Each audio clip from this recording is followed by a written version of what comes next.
ating pansit na may pechay. Tingnan natin. Ang pagana. Pinaorbong pansit. Ngayon lang nakapagpansit eh. Walang time. Ngayon marami na akong time.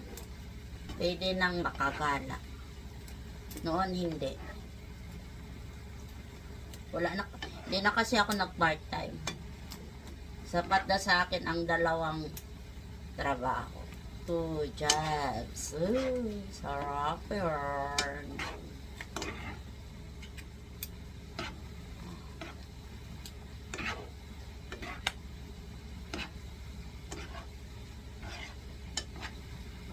Pansit ni Mina.